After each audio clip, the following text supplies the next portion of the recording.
Moja baba kad je htela da napravi kolač, onda je pravila baš ovakav. Žuti kolač, ali sa šamom od belanaca. Ona ga je zvala svečani. Nije ga često pravila, više pravila ovaj običan. Ovaj joj je nekako bio poseban, pa tako malo otimamo od zaborava. Za ovaj kolač stavimo oko sebe sve osnovne Za ovaj kolač stavimo oko sebe osnovne sastojke kao što su jaja, šećer, brašno, ulje i sad potrebno nam je 8 jaja. Razdvajamo belanca od žumanaca s tim što ćemo ovde staviti 5 belanaca, a odvojit ćemo 3 jer će nam trebati kasnije.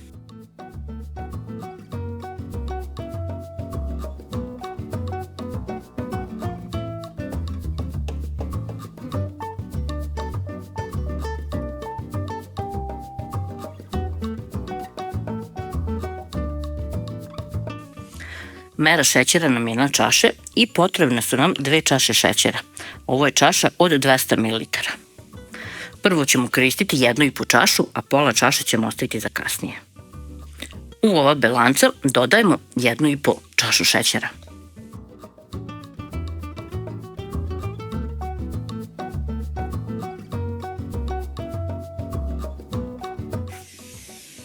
Belanca nije potrebno čvrsto umutiti, a i ne možete sa ovako velikom količinom šećera. Dodavat ću zatim 1 po 1 žumance, 200 ml tečnog jogurta i 100 ml ulja.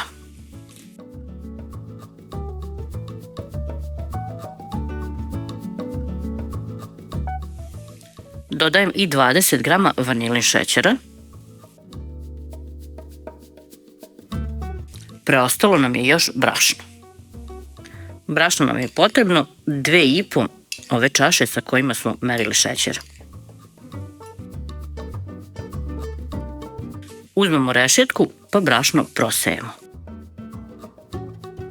Brašnu dodamo i 10 grama praška za pecivo, 1 kesicu.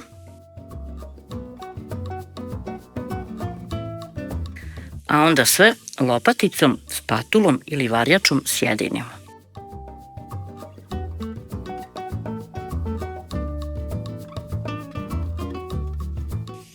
Ako vidite da ima nekih grudvica i brašno neće dobro da se razbije, slobodno uzmite žicu.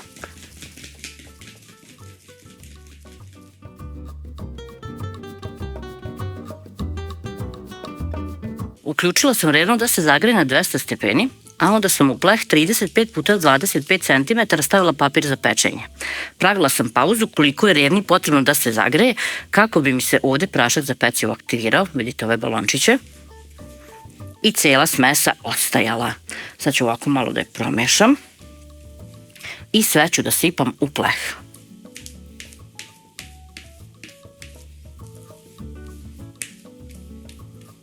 Ukoliko vam se učini da je ova smesa retka, slobodno možete da dodate malo brašna i da izmešate, a to će zavisiti od toga koliko ste krupna jaja stavili i kako ste odmerili jogurt i ulje.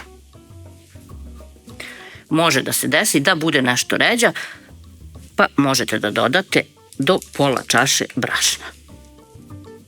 I sad ovako lepo ovo sve rasporedimo i poguramo skroz do ćoškova.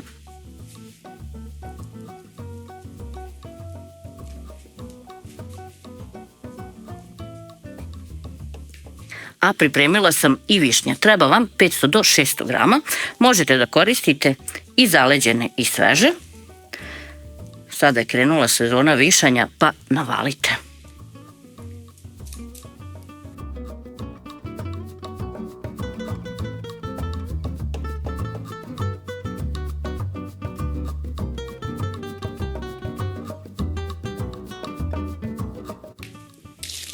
Nemojte mnogo slagati ove višnje, više ih ovako bacajte, da vam pre pečenja ostanu ovako gore na površini, da vam ne propadnu mnogo dole.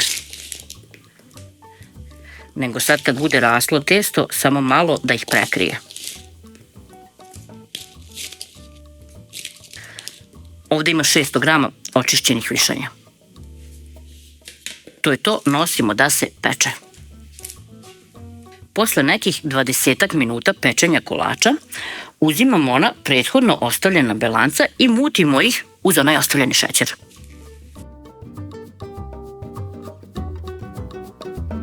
Posle nekoliko minuta mućenja šaum je gotov. Izvadite pleh iz rerne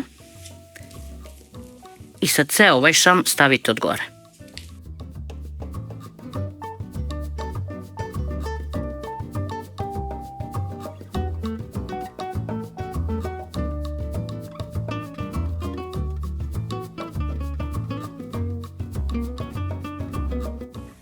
Spatulom ili kašikom ovako šam lako razvučete svuda.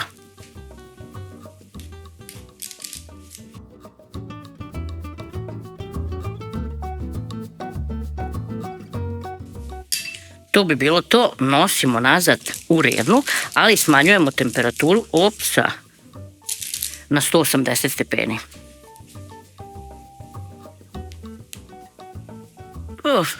Kolač se ispekao. Vreme pečenja je 35 minuta. Pečete 20 do 25 minuta, stavite šam i onda pečete 30 do 35 minuta. Ukupno vreme 60. Ostavljam ga sada da se ohladi.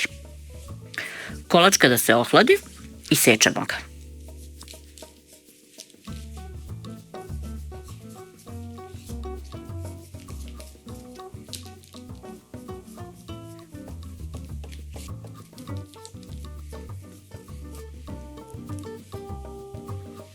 Posle sečenja obavezno kolač posuti šećerom u prahu.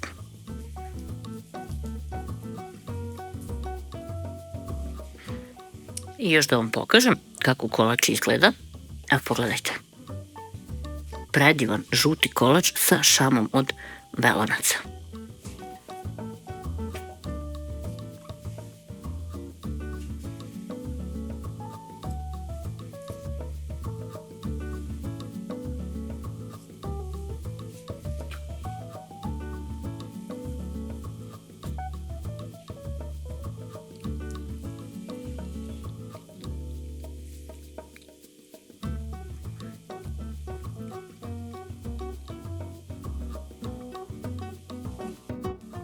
I na kraju da ga degustiramo.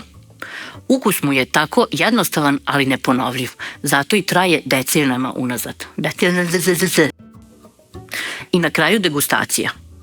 Nemojte da se čudite zašto ovaj kolač traje decenijama unazad. Zato što je jednostavan, a ukus mu je fantastičan. Ble. Jedan od omiljenih kolača našeg detinjstva. Ovaj se zove... koji daje kolaču poseban ukus. Nešto je malo...